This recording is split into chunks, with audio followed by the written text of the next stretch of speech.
Frères et sœurs en Christ, bonjour.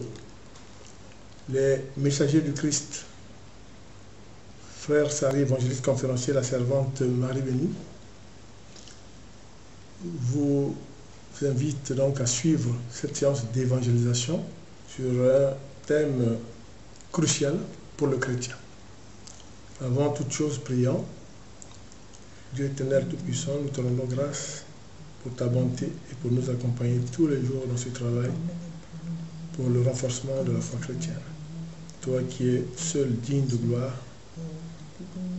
digne d'adoration et digne de louange. Ô Seigneur, reçois-nous dans ta demeure comme des oliviers verdoyants pour qu'ensemble avec les autres enfants, nous puissions produire et chanter les louanges en ton nom et pour ta gloire éternelle. Amen. Amen.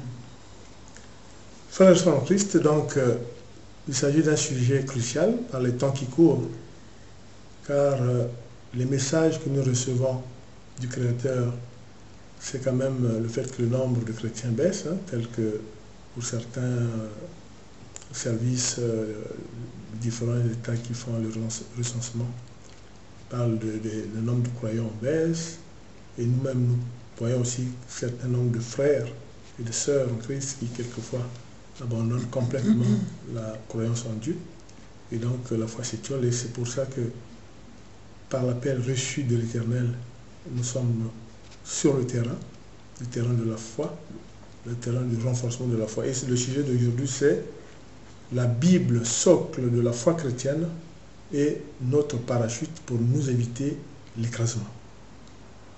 Un sujet très important, tout simplement parce que la foi, c'est ce qui fonde notre être, notre relation avec Dieu, comme nous le verrons tout à l'heure.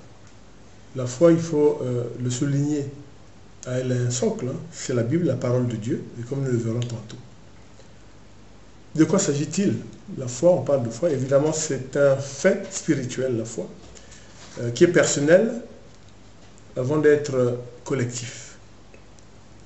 Personnel, bon, évidemment c'est vous qui devez professer votre foi. Il peut être aussi collectif, tel que les 120 disciples réunis à la chambre haute en attendant que l'Esprit Saint descende en eux, le jour de la Pentecôte. Ils étaient 120 réunis. Donc il peut y avoir de foi collective. La foi, en fait, une réponse intérieure à l'appel de Dieu, ou alors c'est vous qui découvrez Dieu de par tout moyen d'information.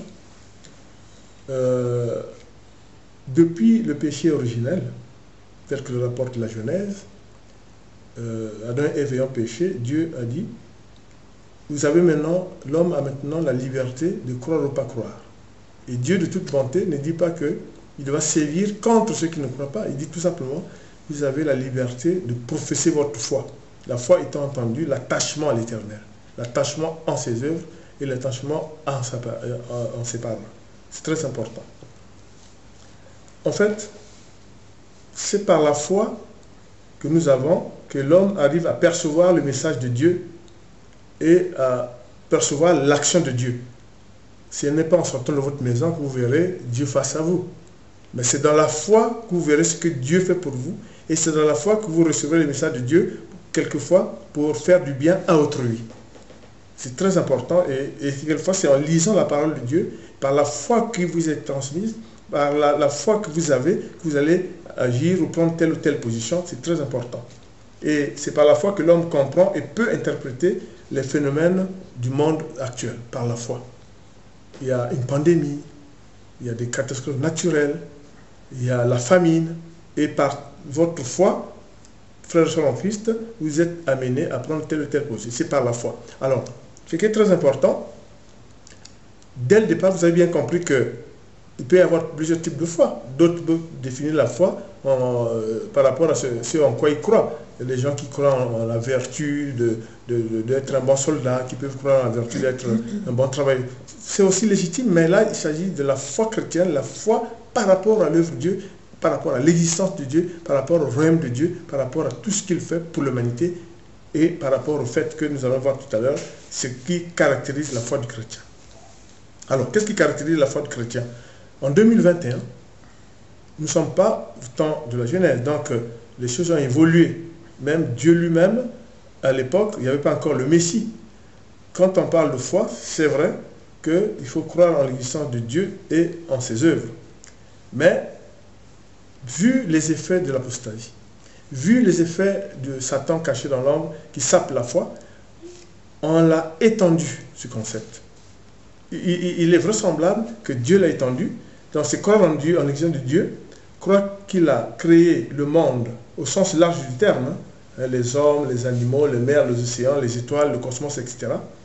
Croire en sa parole et en ses écrits, c'est là où nous verrons que la Bible en est le socle. Croire que Jésus est le Fils de Dieu, le Messie envoyé par Dieu, en agneau de Dieu, mort pour le rachat de nos péchés. Ça aussi c'est la foi. Pourquoi? Parce que nous allons voir que la résurrection est l'élément capital du christianisme. Donc c'est la foi. Si vous ne croyez pas en la résurrection, c'est difficile que vous soyez chrétien. C'est difficile que vous soyez vraiment chrétien parce que c'est ce qui fonde le christianisme. C'est très important. Il est ressuscité le troisième jour proclamant la victoire de Dieu sur la mort. Ça veut dire que la mort de Jésus et sa résurrection montrent que Dieu domine la mort. Mais ça, c'est un problème de foi aussi. Il faut que les hommes soient persuadés de ça. La foi chrétienne est le fondement du christianisme, comme je viens de le dire, permettant de croire aux miracles, exorcismes, guérisons que vous pouvez être amené à faire en tant que serviteur de Dieu, que aussi Jésus a montré au cours de ces 3 années de ministère, hein, en terre sainte, comme on dit. Donc, la foi, c'est aussi croire en la parole de Dieu, n'est-ce pas, qui est le gage de la solidité spirituelle, parce que si vous croyez en la parole de Dieu, cela vous permettra de faire face aux attaques du démon, de faire face à des situations quelquefois difficiles à supporter, personnelles ou collectives, du lieu où vous vous trouvez. C'est pour ça que nous allons voir tout à l'heure que la foi est vraiment à un socle qui est vraiment la parole de Dieu, les écrits, mais en même temps ce que vous, nous, hommes de Dieu, femmes de Dieu, servants de Dieu, faisons pour que effectivement le chrétien puisse continuer à se rapprocher de Dieu en évitant ou en ayant une carapace face aux attaques apostasiques. C'est très important. Vous savez qu'il y a beaucoup de tourbillons dans le monde. Les catastrophes naturelles, les calamités, je veux dire, sanitaires, de la pauvreté, la violence du capitalisme, etc., etc., etc. Et effectivement, le chrétien doit prendre toute sa place dans le monde où il est, existentiel. Et sans la foi, il serait difficile, franchement, de continuer à, je dirais, à exister. Tout simplement pour le chrétien, puisque nous fondons notre existence en la foi que nous avons en Dieu. C'est très important. Donc, comme nous le savons, il faut tous qu'on le sache, dans la foi chrétienne, il y a le fait qu'en perdant l'immortalité après le péché d'Adam et Ève, l'homme devient mortel. Tu es poussière, tu redeviendras poussière. C'est très important. Et ça, c'est un problème de foi. Quiconque peut douter de ça. Quiconque ne va pas retourner à la poussière, tous vont retourner à la poussière. Mais c'est une parole de Dieu qui lui-même a prononcée, qui est vérité de vérité. Donc, le chrétien doit avoir sa solidité dans la foi en disant que oui, c'est vrai, Dieu l'a dit, nous sommes poussière, nous redeviendrons poussière à la mort. Et même si on y réfléchit, Dieu est, franchement, c'est une assertion de haute spiritualité, parce que nous avons des progéniteurs. Vous avez un père, vous avez une mère, vous êtes nés d'eux. Vous pouvez vous dire, mais j'ai des progéniteurs, mais à ma mort, je deviens poussière, mais je n'étais pas poussière avant. Mais justement, la puissance de l'Éternel, c'est de vous dire qu'effectivement, vos géniteurs viennent d'un prototype que moi j'ai créé, moi l'Éternel j'ai créé, en façonnant par l'Angile. Et poussière, tu redeviendras poussière. Et ça, jusqu'à la fin des temps, ça sera une vérité biblique. Amen. Donc, c'est très important. Et c'est pour ça que la foi plus la prière de demande fondent ce que nous pouvons demander au Seigneur. Sans la foi, rien ne peut s'y faire. C'est très important de garder sa foi. Et Jésus l'a montré. Chaque fois qu'il guérissait, qu'il faisait un acte d'exorcisme, il disait toujours « ta foi t'a sauvé ». C'est très important. Donc, le chrétien doit toujours se rappeler aussi qu'on n'abuse pas de la foi en Dieu comme ça. L'apôtre Paul avait stigmatisé dans le premier épître de Corinthiens 11, versets 26 à 29, il avait bien cerné les plaisantins qui s'amusaient quelquefois à prendre la scène pour s'amuser. La Sainte Seine, on ne s'amuse pas, c'est le corps du Christ, c'est le sang du Christ. Le corps du Christ, on ne s'amuse pas avec. Donc c'est bien, vous allez dans le premier épître de Corinthiens, chapitre 11, versets 26 à 29, vous allez voir que la force de la foi, comment on s'expose à la réponse de Dieu en s'amusant, en prenant comme ça, 100 fois en s'amusant, en prenant la scène comme ça, on s'expose effectivement à la colère de Dieu. Lisez donc la première épître aux Corinthiens, chapitre 11, versets 26 à 29. Donc, la foi, comme vous l'avez vu, permet de séparer le croyant du non-croyant. Dieu l'ayant lui-même dit, vous avez la liberté de croire ou pas croire. Dieu est vraiment magnanime, miséricordieux, créateur. Il vous donne la liberté. Contrairement à ce qu'on peut dire que, ah oui, c'est carré, vraiment. Non, Dieu dit, vous pouvez croire. Et ceux qui ne croient pas, rien ne leur arrive. Mais ceux qui croient, la parole de Dieu, la Bible, les Écritures, les Saintes Écritures sont le socle pour notre solidité, pour résister à la mauvaise propagande de Satan. Tapis dans l'ombre, il continue à attaquer la création. Mais nous avons les parades et on va vous le dire. Alors, ce qui est aussi important, c'est sa caractéristique qui est elle est abstraite, elle est spirituelle, mais à la fois elle est concrète, elle est chrétienne, puisqu'elle se fonde sur la résurrection du Seigneur, sur la croyance en Dieu et le fait qu'il a créé le monde. Donc c'est concret. Il peut être éphémère, ce qui explique l'apostasie, des gens pas solides. Dès que ça tangue, évidemment, il laisse la barque, il sort de la barque, c'est l'apostasie. Donc il peut être éphémère, mais il y a aussi l'interaction entre la foi et la conscience, parce qu'on pense que la foi peut, par la conscience, guider nos actions. Si vous avez la foi en Dieu, Dieu a dit qu'il faut aider quelqu'un, Dieu a dit qu'il faut faire ça ou ça, ça peut vous guider dans les actes magnanimes, de bonté, etc. Donc, c'est pour ça qu'en même temps, on sait, puisque la réalité est là, nous-mêmes, l'appel qu'on a reçu, c'est pour renforcer la foi chrétienne, donc la foi peut s'étioler. C'est très important. Pourquoi? Mais on va le voir, on va lister tout à l'heure, parce que y a des problèmes qui peuvent étioler la foi. Alors, le monde contemporain, par son développement, par le progrès de la science, par tout ce qui s'y déroule, a un impact sur la foi du chrétien. En même temps, les mouvements sciemment développés tels que l'apostasie, qui peuvent aussi saper effectivement la foi. Il y a l'impact du progrès, quelle que soit la nature. Les gens oublient que même le progrès est inscrit dans le programme de Dieu. Le programme de Dieu n'est pas anti-progrès. C'est pas vrai, puisque les lois de la nature, c'est Dieu qui les a créées. Donc, il ne peut pas être anti-progrès, contrairement à ce que peuvent annoncer les paroles apostasiques.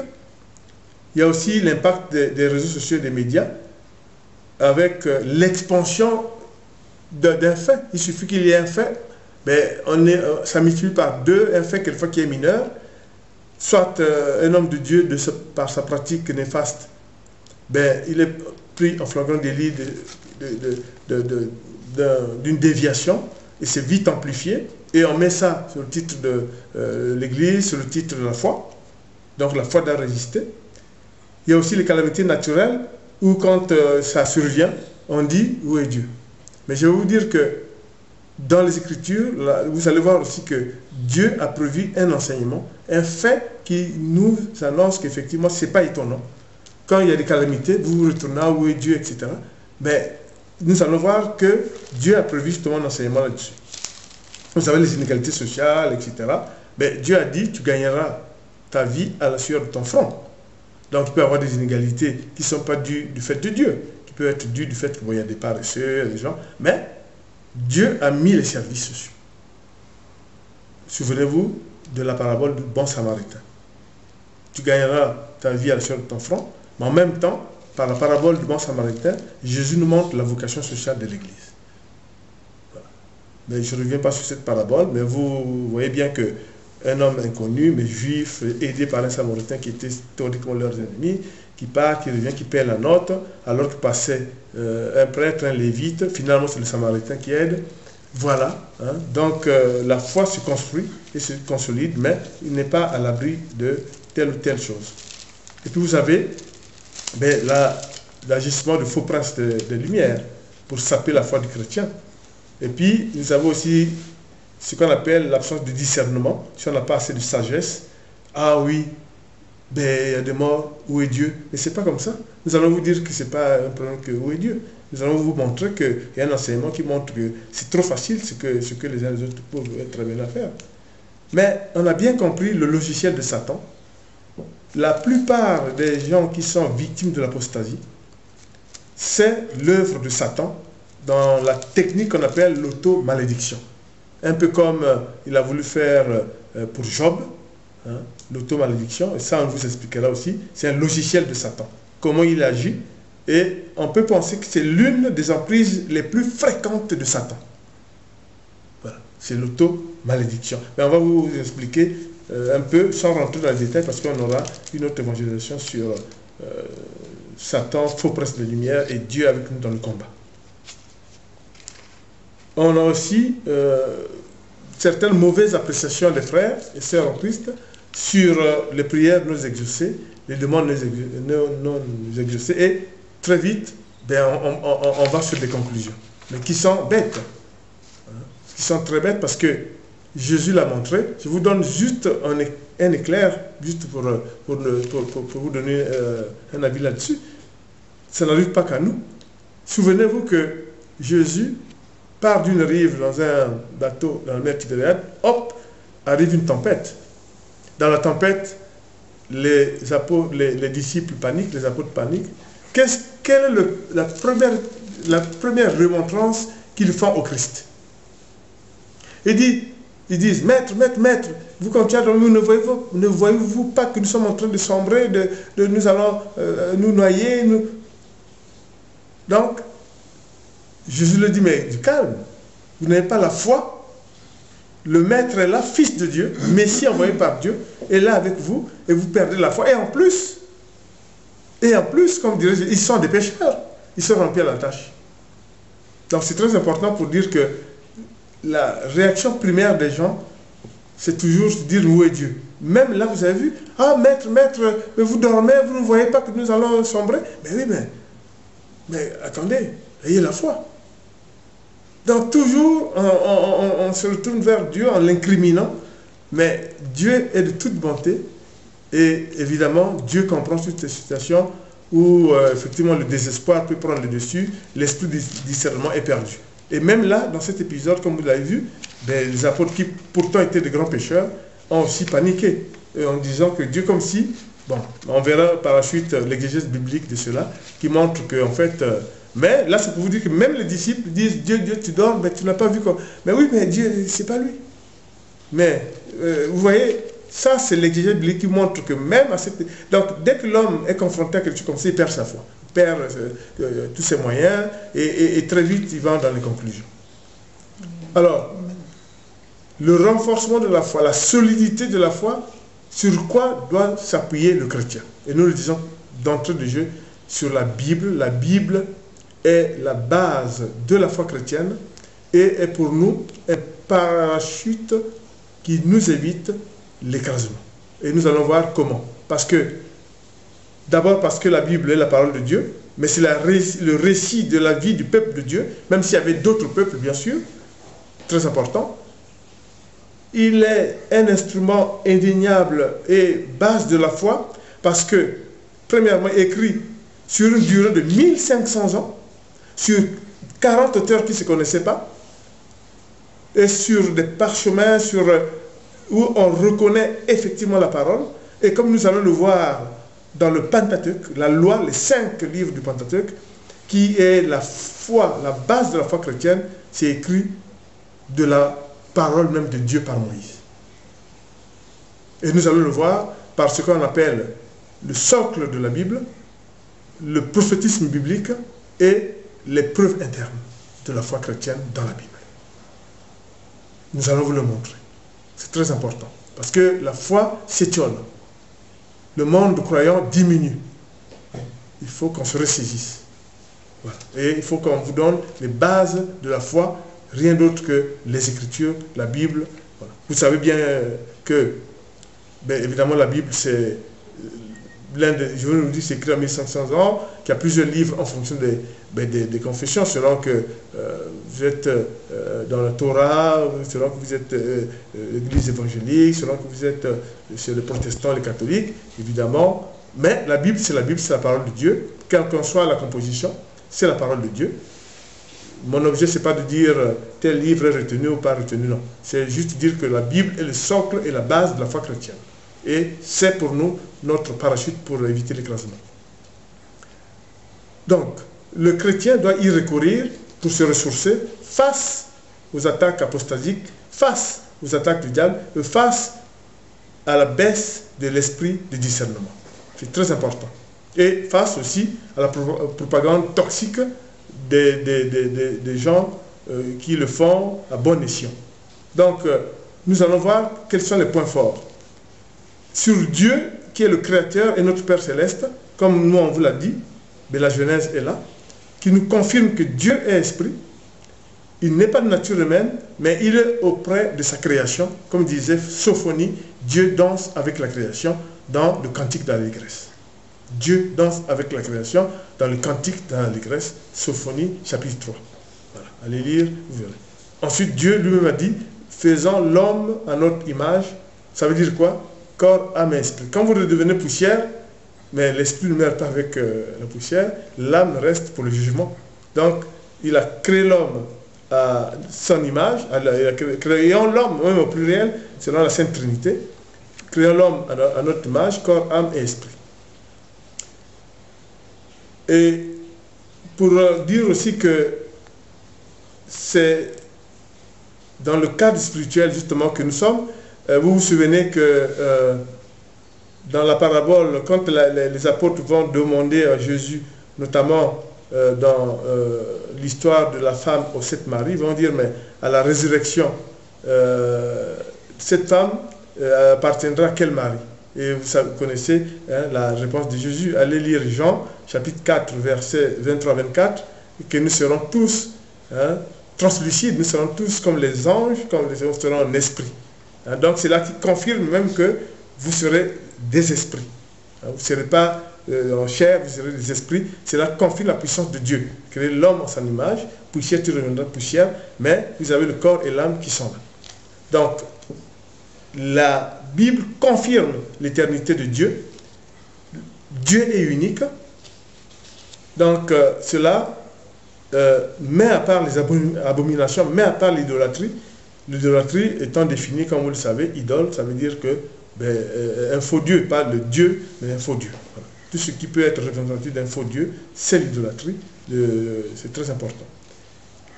Dieu est éternité, il est unique, il est le Créateur, il est immuable, sa parole aussi, tel que Jésus l'a dit dans l'évangile selon Saint Jean, où il dit « Je suis le seul qui ne s'affadit pas ».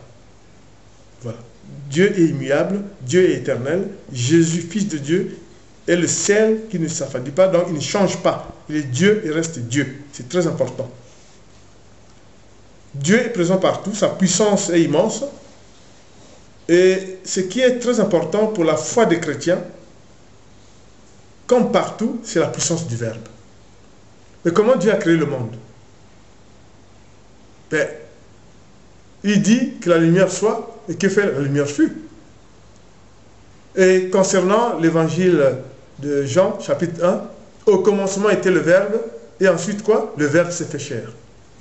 Donc, Dieu crée le monde par le Verbe. On pense que le Verbe était en Dieu dès l'éternité de Dieu.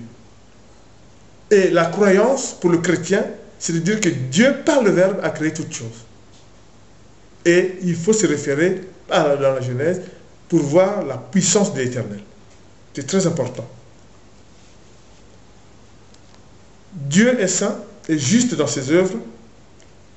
Ce qui est aussi important, c'est que toute la maison céleste, à l'arrivée de son Fils, a chanté le Gloria. Très important. Le Gloria qui est l'une des chansons composées par Dieu et les anges. Mais quand les anges composent, c'est Dieu qui sont au service de Dieu. Et ça fait le tour de la terre. Des orchestres symphoniques chantent, c'est la chanson de Dieu. Et souvenez-vous, cela dénote aussi de la reconnaissance de Fils de Dieu par l'humanité. Puisque arriveront des païens, qu'on appelle les rois mages, qui venaient de l'Orient. Et Dieu, par ce chapitre des rois mages qui viennent, selon Matthieu, de l'Orient, les païens, il veut montrer quoi? Il veut montrer, il y avait un noir, un eurasien, un blanc, il veut montrer que Dieu est pour le monde entier. Dieu est pour le peuple de Dieu, pour sa création. Et c'est ça la foi chrétienne. Elle n'est pas pour les uns, ni pour les autres, etc. Dieu est pour tout le monde, c'est très important. Ça, c'est très très important. Et c'est pour ça que Isaïe, dans Isaïe chapitre 6, verset 3, proclame la sainteté de Dieu. Voilà. La prophétesse va lire, en première lecture, un texte d'Isaïe qui montre l'éternité de Dieu. Alors je lis Isaïe 43, versets 10 à 13.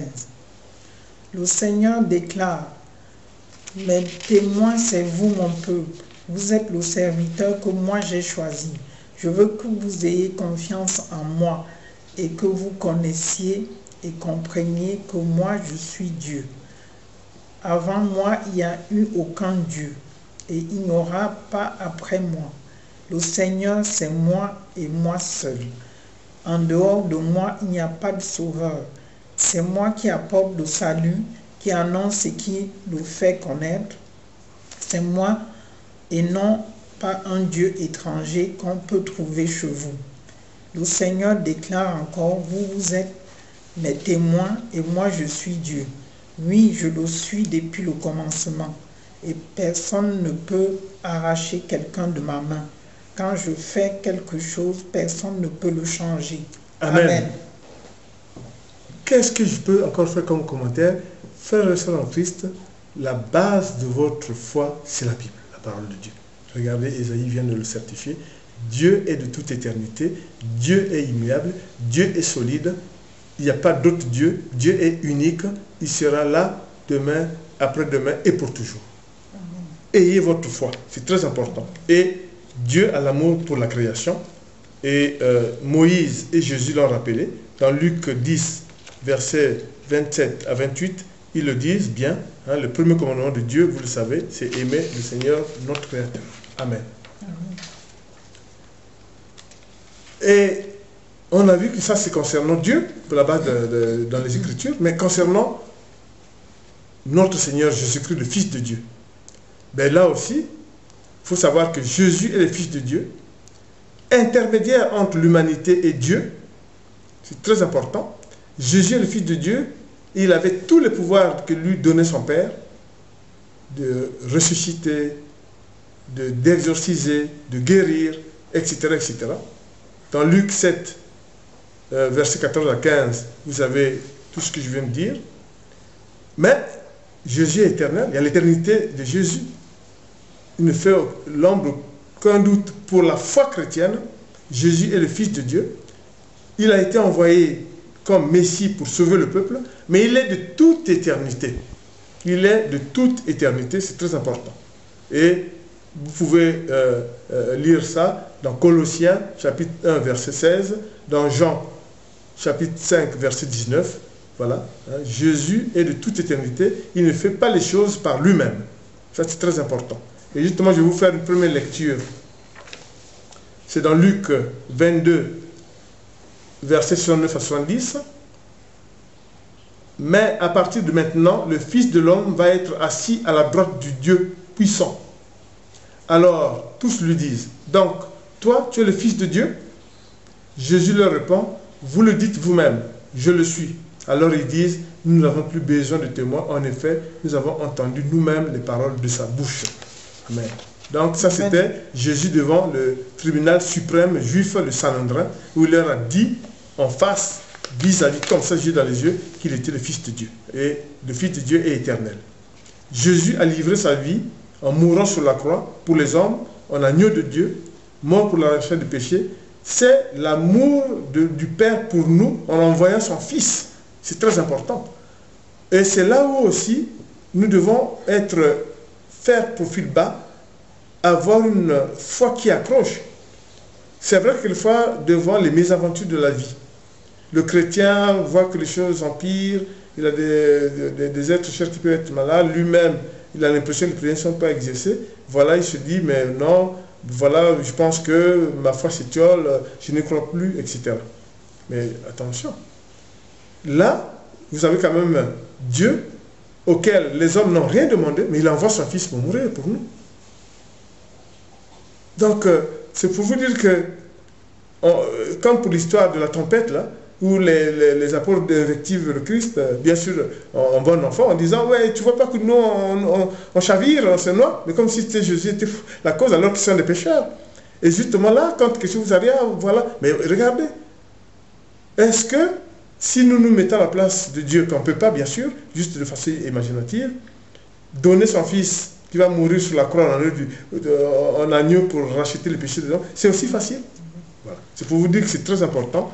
Hein. C'est pour ça que vous lisez Colossiens, première épître de Corinthiens, chapitre 15, versets 1 à 4, pour bien comprendre la place de la résurrection dans le fait que Dieu a vaincu la mort et que le Fils de Dieu a racheté tous nos péchés.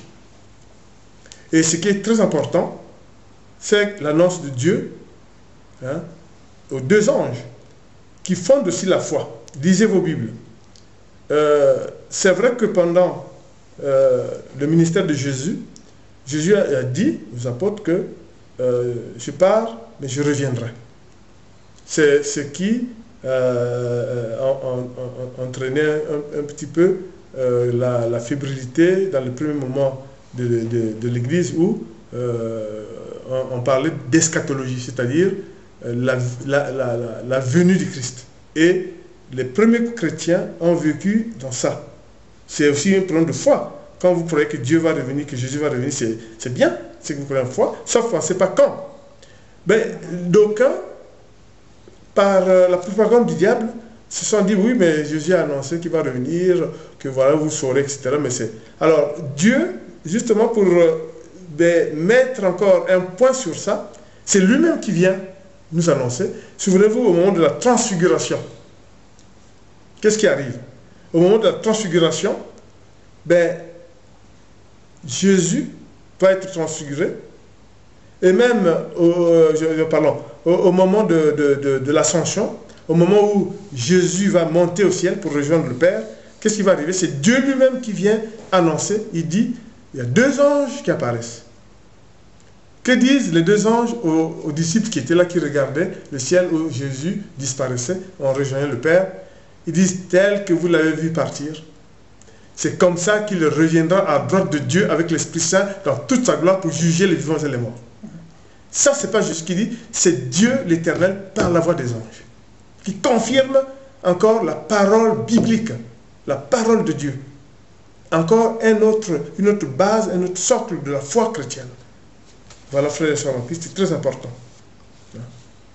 Et d'autre part, pour vous fustiger aussi que Jésus a combattu le diable, il a résisté, mais nous reviendrons au désert, mais il a combattu le diable en stigmatisant ses actions néfastes, mais en disant aussi que tous ceux qui étaient contre le Messie, tous ceux qui ne croyaient pas au Messie, donc qui n'avaient pas la foi, contrairement à ceux qui croyaient, Jésus a dit, votre père c'est le diable, et je vais lire ce passage.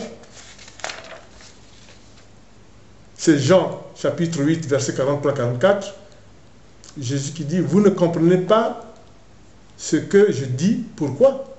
Parce que vous ne pouvez pas écouter mes paroles. Votre père, c'est l'esprit du mal. vous voulez faire ce que votre père désire, lui, c'est un assassin depuis le début. Il n'est jamais resté dans la vérité parce qu'il n'y a pas de vérité en lui. Sa façon normale de parler, c'est de dire des mensonges. En effet, il est menteur, c'est le père du mensonge. Voilà. Amen. Donc, votre père, c'est le diable.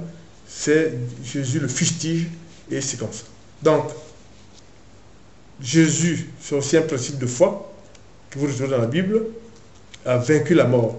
La mort de Jésus sur la croix est une vérité qui traverse le monde entier. Et on pense même que la mort et la résurrection du Seigneur a donné un sens à la vie. Parce que quand même le Fils de Dieu meurt et est ressuscité, ça a donné un sens à la vie, ça a conforté un certain nombre de foi, de positionnement, et surtout par la puissance de la résurrection, surtout par la puissance du fait, par la passion de Christ qu'il a vécu, et par le fait que les Écritures ont été accomplies, les prophéties ont été accomplies. L'Ésaïe notamment, et c'est très important. Mais, toujours le diable est aux aguets, sur le bord de la route, pour saper la foi du chrétien, sachez-le. Et le Seigneur nous a mis en alerte. Comment? Comment Jésus nous a mis en alerte? Ben, c'est simple. Il a donné un enseignement qu'on appelle la parabole du semeur. Le diable est celui qui est au bord de la route, chaque fois que le grain tombe, il prend. Donc, il sape l'action des Écritures. Il sape l'action de la foi. Il est au bord de la route et Jésus a fait un enseignement là-dessus pour nous alerter. La parabole du semeur. Qui est sur le bord de la route? C'est le diable. Il est là, aux aguets. Donc, faites attention. Votre foi peut s'étioler parce que le diable est au bord de la route. Souvenez-vous de la parabole du semeur. C'est très important.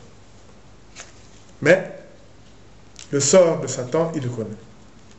Vous lisez dans Joël, vous lisez dans Romains, il n'y a pas d'autre alternative à Satan que c'est de rentrer dans le rang de Dieu. Sinon, à la fin des temps, c'est la fin. Vous le savez très bien. Les temps de feu, les temps de souffle. Vous lisez pour ce faire Romains 16, verset 20, je vous donne les références. La Bible est la parole de Dieu et c'est aussi notre parachute. Mais nous verrons comment. Ce qui est important, c'est que dans la Bible, il y a les 5 premiers livres qui forment la base de la loi, qui forment la base de la foi, comme nous allons le montrer tout à l'heure. Dans la Bible, il y a ce qu'on appelle aussi le prophétisme biblique qui, lui, renforce la foi, notamment par les prophéties qui se sont accomplies entre l'Ancien et le Nouveau, même pendant le Nouveau Testament. Et il y a les preuves internes et prophétiques qui s'accomplissent. Donc c'est très important. Et c'est là aussi le lieu de dire que la Bible est un livre sacré. Et pour le chrétien, quelquefois, ils sont désarçonnés, attaqués de toutes parts. Mais la Bible est le livre le plus vendu au monde, le plus lu au monde. Et la Bible est sacrée parce qu'elle se réfère à Dieu, parce qu'elle est inspirée de Dieu. Elle est sacrée de par lui-même. Et la dernière parole de la Bible, comme vous lisez ce qui est écrit en dernier là, signe le caractère sacré de la Bible, puisque nul ne peut échanger la Bible. Une parole de la Bible. Nul ne peut modifier la Bible. La sentence de Dieu, tôt ou tard, se fera connaître. Et c'est écrit au dernier mot de la Bible. La Bible, donc, est sacrée. Notamment, ces auteurs sont des serviteurs de Dieu. À travers le temps, je vous dis, 1500 ans, 40 personnages qui ont écrit la Bible. Mais, ce qui est très important, c'est de voir que Dieu s'est approprié, parce que c'est son œuvre. La Bible est son œuvre, Dieu s'en est approprié. Mais comme il est de toute bonté, des hommes ont écrit avec lui, inspirés par lui. Et nous allons voir que Moïse a joué un rôle très important. Donc la Bible, c'est la parole de Dieu, le fondement de la foi, et la résurrection de Christ, Fils de Dieu, et le fondement de la base de la foi chrétienne, c'est très important. Il y a la résurrection de Christ, mais aussi la Bible en tant que telle. La Bible contient le canon des Écritures. Vous savez très bien, et c'est le mot qui ne doit pas vous faire peur. Le canon, c'est tout simplement le fait que la plupart des chrétiens, donc par leurs représentants, ont reconnu des Écritures authentiques comme étant vraiment la parole de Dieu, telle que nous allons le voir, c'est le canon des religions monothéistes qui reconnaissent Dieu unique créateur et que ce livre a été inspiré par lui dans sa version originale qui a été traduite, etc. Souvent, les gens qui veulent casser la foi parlent d'une discussion entre Ancien et Nouveau Testament. L'Ancien, bon, c'est le peuple hébreu.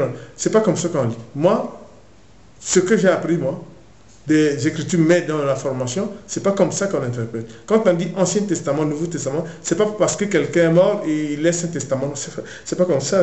Attention, c'est pas comme ça. Testament, c'est alliance ou pacte. L'Ancien Testament, c'est l'alliance hébreu avec les Hébreux. Le Nouveau, c'est le pacte avec le chrétien, mais avec le monde entier. Dieu conclut un pacte par son Fils. Au moment où il fait la Sainte Seine, il prend la coupe de la nouvelle alliance, il le dit, il l'annonce, et au moment de sa mort, il souffre 5 plaies, il verse son sang, c'est de cette nouvelle alliance, c'est le Nouveau Testament. Mais pas testament sur le fait que moi, je meurs, j'ai laissé un testament, parce que quand on laisse un testament, c'est inactif. Les gens qui veulent s'appeler la foi disent c'est inactif. Il faut comprendre Ancien et Nouveau Testament par ce que je vous dis, l'alliance ou le pacte. Ancien Testament, c'est avant Jésus-Christ. Nouveau Testament, c'est à partir de la naissance du Christ jusqu'à sa mort, jusqu'au moment où il y a eu les actes des apôtres. C'est ça le Nouveau Testament. C'est très important. Et ça, Satan peut saper justement l'action en disant... Et en plus, nous savons que, comme je vous ai dit, il y a 300 prophéties accomplies de l'Ancien au Nouveau. Et nous allons voir que, contrairement à ce que dit mène Satan dans ses œuvres diaboliques, la force de la Bible, c'est en interne. Et nous allons vous le montrer tout à l'heure. Donc ça, c'est très important. Ne vous laissez pas dépasser par cette histoire d'Ancien Testament, Nouveau Testament, c'était ancien, etc. Non, non, non. C'est par rapport aux pactes et aux alliances. C'est très important. C'est très, très important. Ce n'est pas un problème de que les gens, testament, je suis mort, je laisse mes biens à quiconque. Non, non, non. Les anciens prophètes de l'Ancien Testament n'ont pas laissé l'Ancien Testament disant que c'est fini. Pour nous, aujourd'hui, ça ne nous oblige pas. Ce n'est pas comme ça. Voilà.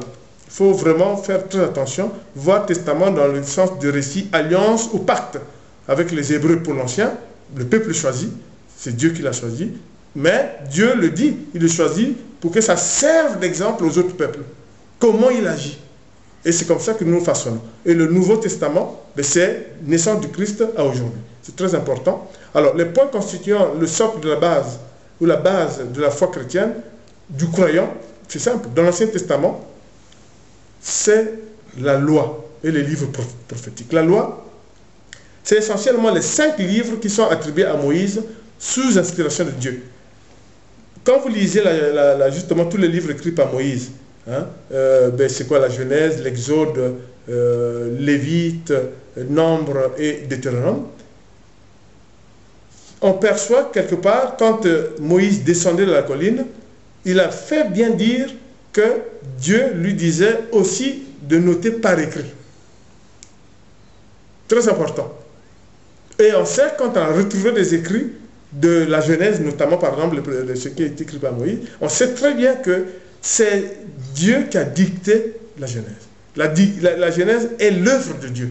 Dieu nous fait participer à la création du monde par lui, d'une manière merveilleuse. Il nous le décrit. Donc c'est très important. C'est la parole de Dieu. Donc, le socle pour le chrétien, c'est la loi. Donc la loi, c'est les 5 premiers livres. Hein. Vous savez que c'est ça, quand on dit la loi, souvenez-vous, bon, les Juifs, bien sûr, appellent le Pentateuque, etc.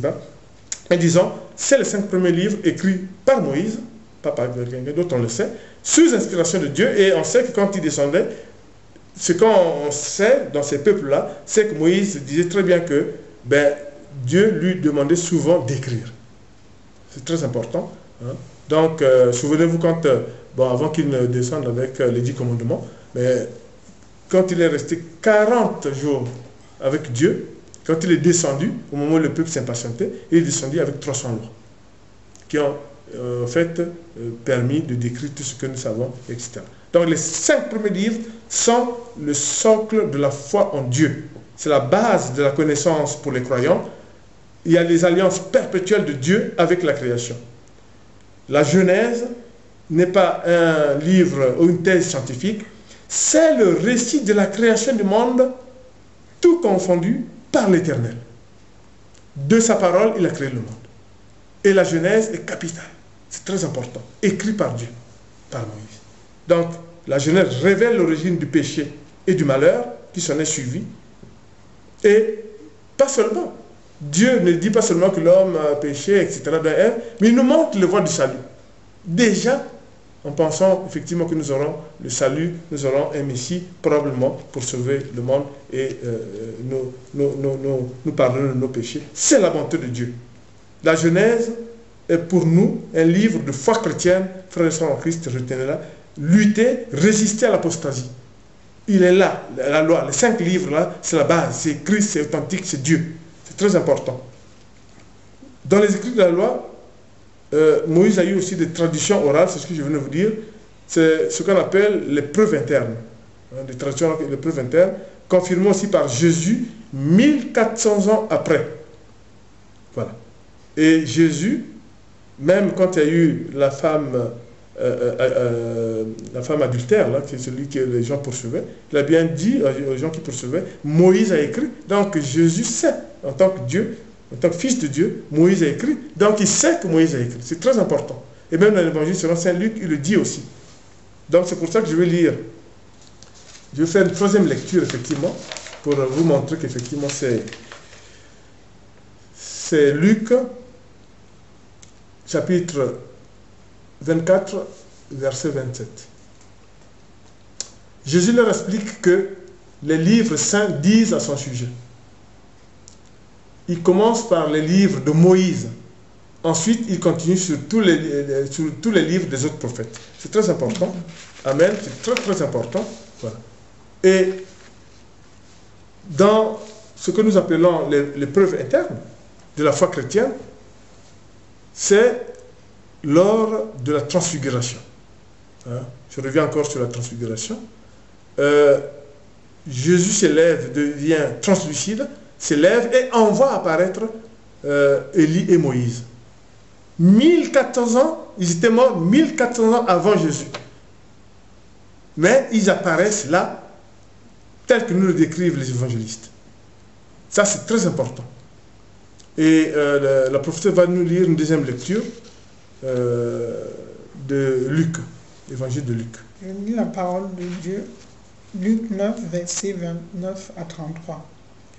Pendant que Jésus prie, son visage change et son vêtement devient blanc comme la lumière de l'éclair. Soudain, il y a 2 hommes qui parlent avec lui. C'est Moïse et Élie. Les voix entourées de la gloire de Dieu. Ils parlent avec Jésus de sa mort prochaine à Jérusalem. Pierre et ceux qui sont avec lui dorment très profondément. Quand il se réveille, il voit la gloire de Jésus et les 2 hommes qui sont avec lui. Au moment où Moïse et Élie vont quitter Jésus, Pierre lui dit, « Maître, c'est une bonne chose pour nous d'être ici. Nous allons faire 3 abris, un pour toi, un pour Moïse et un pour Élie. » Mais Pierre ne sait pas ce qu'il dit. Amen. Amen. Voilà. Et voilà. Donc, je veux vous dire que, frères et sœurs en Christ, voilà, Jésus, 1400 ans après qu'ils étaient déjà morts, mais ils apparaissent dans ce récit que nous dressent les évangélistes, et c'est la gloire de Dieu, il n'y a rien à dire. Et dans le Nouveau Testament, on trouve aussi des preuves de la foi en Dieu, mais souvent nous ne le percevons pas, mais nous on vous le donne pour décortiquer. Souvenez-vous de la tentation au désert. Regardez, allez relire votre Bible, et c'est moi qui vous l'annonce. Les réponses que Jésus fait à Satan sont toutes les paroles que vous trouvez de Moïse dans Deutéronome. 1400 ans après, Jésus qui est entré au désert répond selon le Deutéronome. L'homme ne vit pas seulement de pain, vous savez la suite. C'est la base de la foi chrétienne. La Bible est la base de la foi chrétienne. Jésus tenté dans le désert répond, et ce qu'il utilise comme réponse, il est Dieu, et tout à fait ce que Moïse a écrit dans le Deutéronome. Ça veut dire que ça provient de Dieu, le Deutéronome aussi. Toutes ces lois que Moïse a fait pour le peuple de Dieu Ben, dans la réponse de Jésus aux tentations de Satan, ben, c'est le Deutéronome. Jésus est... Voilà. Voilà. Jésus est de toute éternité et il le dit lui-même, avant Abraham, je suis. Là, c'est encore une preuve de foi. Mais on a vu comme ça des points précis, particuliers concernant le Fils de Dieu, concernant Dieu lui-même. Il y a ce qu'on appelle aussi dans la foi et que souvent les frères et sœurs en Christ, nous ne percevons pas, c'est le prophétisme biblique. Autrement dit, c'est quoi le prophétisme biblique? C'est la transversalité de la Bible. Et on va vous le montrer. Les récits et paroles de Dieu sont en eux-mêmes une base de foi chrétienne profonde. Les hommes de Dieu jugent, les prophètes, les rois, ont fait des prédications et des oracles qui se sont accomplis, soit dans l'Ancien, soit dans le Nouveau Testament.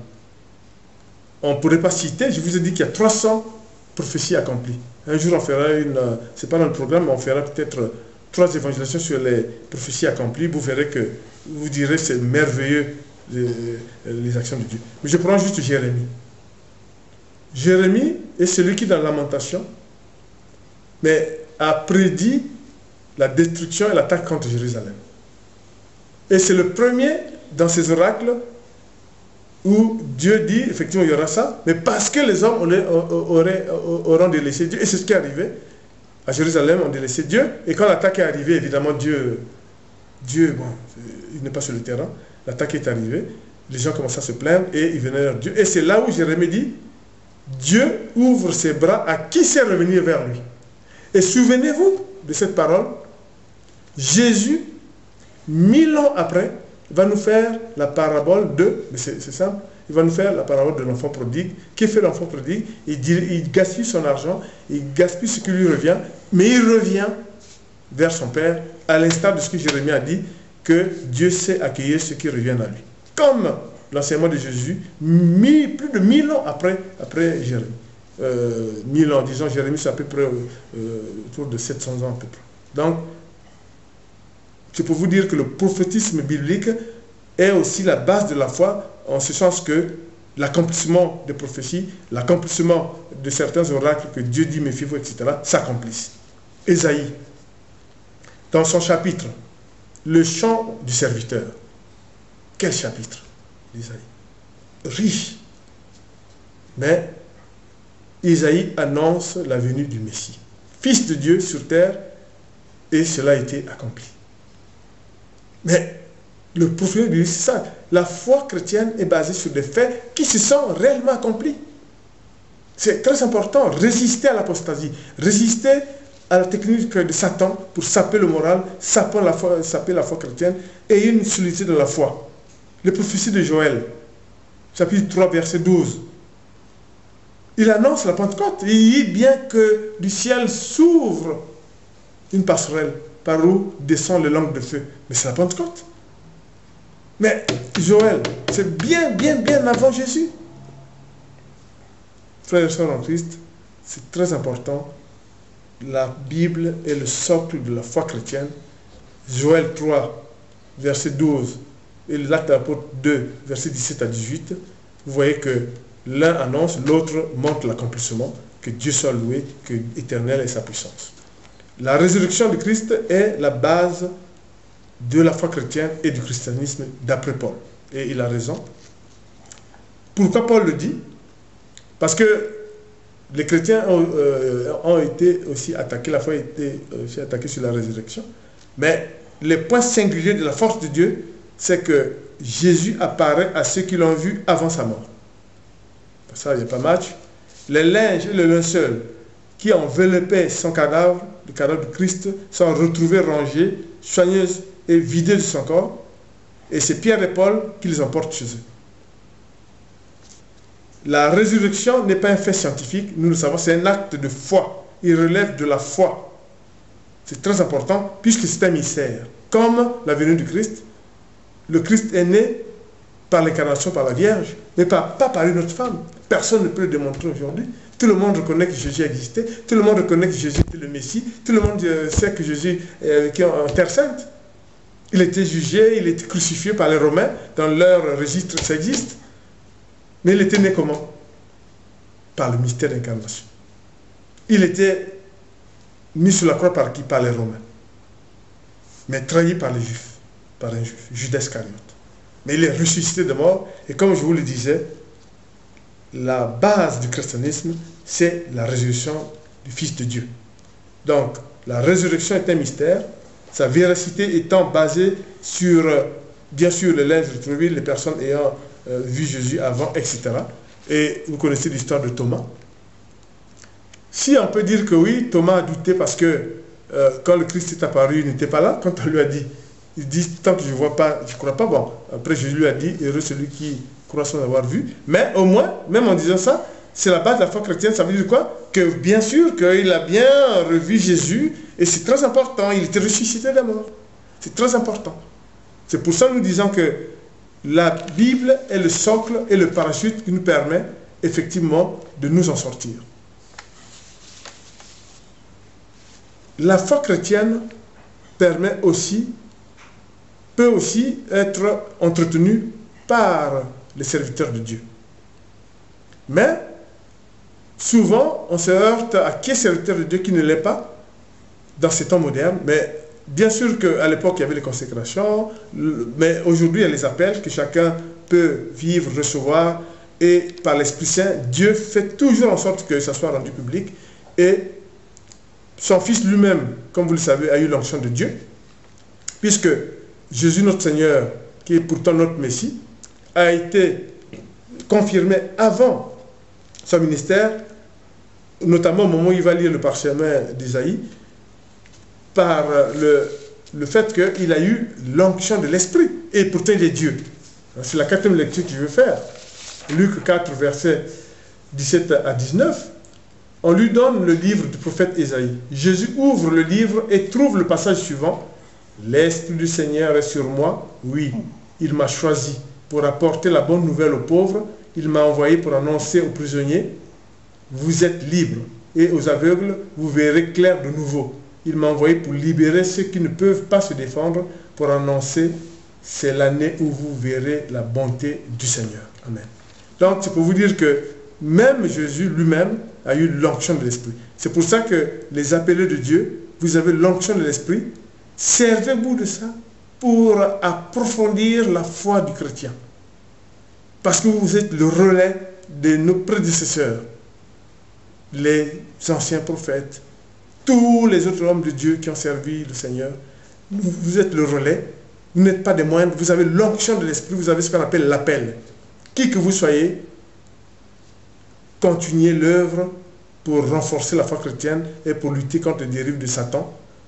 Car comme je vous le dis là, le logiciel de Satan on le sait, là où il y a le péché, Satan triomphe, parce que là où il y a le péché, il n'y a pas l'Esprit Saint. Très important.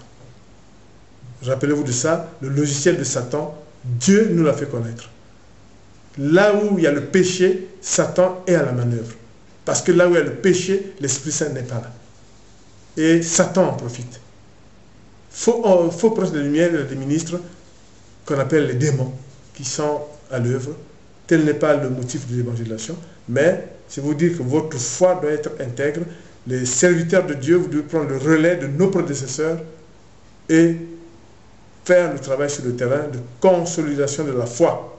Il y a eu la loi, les faits bibliques, le prophétisme biblique, et là aujourd'hui c'est vous qui continuez, les hommes et serviteurs de Dieu pour eux. Donc c'est très important. Donc les serviteurs de Dieu, vous êtes donc appelés, et quand on est rempli de l'Esprit Saint par onction, on peut le déverser sur les autres, de telle sorte que vos enseignements consolident la foi, consolident la croyance en Dieu. C'est très important. Comme l'avait dit Ézéchiel, comme ça vous transformerez votre cœur de chair contre celui, vous aurez un cœur de chair contre celui de pierre. Le cœur de pierre, bon, vous savez la phrase d'Ézéchiel 36, voilà. Voilà, tout à fait. Ézéchiel. Voilà. Voilà. Voilà. C'est Ézéchiel 36, verset 26. Très important. La Bible, parole de Dieu, est le parachute qui nous évite de nous écraser. Pourquoi? Après qu'on vous ait fait toute cette ce listing des preuves irréfutables de la foi biblique, notamment les 5 livres de la loi, notamment les faits décrits par les prophètes, notamment les prophéties et leur accomplissement, notamment le ministère de Jésus de Nazareth et tout ce qu'il a pu dire, et notamment la mort sur la croix et la résurrection. Et l'ouverture, ce que j'appelle les passerelles ciel-terre, déjà décrites par Joël. Très important. Lisez Joël qui était un prophète visionnaire, avec qui Dieu a travaillé pour dénoncer Satan, décrire Satan pour nous avertir. Il décrivait déjà ces passerelles par lesquelles descendraient les langues de feu. C'est la Pentecôte qui aura lieu. Et c'est très important. Raffermissez-vous, la Bible est notre parachute. Pourquoi? Mais parce que le parachute sert au moment où on vous précipite dans l'abîme, vous l'avez et vous atterrissez. Et vous êtes sauve. Quand vous êtes en difficulté, quand vous subissez l'attaque des forces des ténèbres, lisez votre Bible, choisissez un passage et la Bible va vous aider. Souvenez-vous que la Bible est sacrée, mais parce que c'est la parole de Dieu. La Bible est sacrée, mais parce qu'elle nous décrit ce que Dieu a fait pour nous. Et Dieu dit que la Bible est pour toute l'humanité. Et souvenez-vous que des païens, rois mages sont venus rendre gloire à Dieu alors qu'ils n'étaient même pas chrétiens, c'était des païens, mais c'était toutes les nations rassemblées pour venir glorifier le Fils de Dieu qui était né, comme pour dire que la Bible, c'est pour tout le monde. C'est très important. Donc c'est un parapluie qui nous permet effectivement de ne pas nous écraser.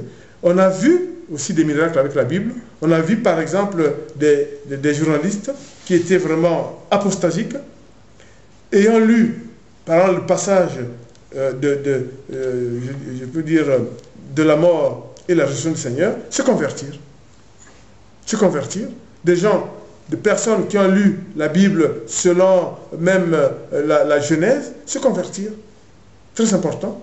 Et d'autres qui, ayant un problème de santé, ont pu lire parce que, en lisant la Bible, ils ont certainement pris le courage d'affronter la maladie. Ils ont pris le courage de parler à Dieu. Ils ont pris le courage de faire appel à l'Esprit Saint, de faire appel au Seigneur Jésus, et ça leur a donné la force, et certains ont eu, comme ça, à s'en sortir d'une situation très difficile. Souvenez-vous encore de ce que je venais de dire avant de terminer, sur cet épisode de la barque que l'Esprit Saint veut que j'insiste dessus. Même Jésus a été invectivé par les propres disciples, puisqu'ils ont dit, mais on se noie, toi tu dors, mais tu ne vois pas qu'on se noie, mais c'est quand même un peu ce que nous faisons tous. Il n'y a pas de résultat, il n'y a pas d'après vous d'exaucement. Vous dites, ah non, je ne suis pas exaucé, Dieu, tu n'as pas vu ça. Mais non. Mais les disciples qui étaient dans la barque étaient des pécheurs. Hein? Alors, donc c'est pour vous dire que, franchement, je souris parce que la Bible est un parachute. C'est très important parce que elle nous permet de résister. Mais pour résister, comme je vous ai dit, il faut le lire et le voir tel que je vous ai exposé. Le lire en cherchant les bases de la foi, je vous les ai données, je ne reviens pas sur ça. Hein? Les faits bibliques, d'abord la loi, les 5 livres, les faits bibliques, le prophétisme biblique, n'oubliez pas, voilà, le premier biblique, le Nouveau Testament, notamment les paroles de Jésus, mais l'accomplissement de ce qui était signalé dans l'Ancien Testament, qu'on voit le Nouveau Testament, et surtout, ne vous laissez pas avoir sur cet aspect de ancien, nouveau, ancien, c'est ancien. Non, testament, ce n'est pas un testament, j'écris, j'abandonne, je lègue les biens, non. Testament, c'est pacte, hein, ou alliance. Ancienne, vous savez que les Hébreux, nouvelle, c'est dès la naissance du Seigneur jusqu'à, voilà. C'est ça comme ça vous allez lire, et vous serez intangible, vous serez résistant à toutes les tentations de Satan, et Dieu sera content si nous avons pu vous aider, nous aider nous tous à renforcer la foi. Donc la Bible et le parachute. C'est pour ça, pour terminer, je vais lire l'Apocalypse 2, chapitre 17 à 19, pour vous dire quelque chose de très important et auquel vous n'avez pas pensé. Tous nos noms sont inscrits là-haut par le Seigneur. Est-ce que vous le saviez? C'est écrit dans l'Apocalypse. On peut se dire, non, je suis né de ma mère, je suis né de...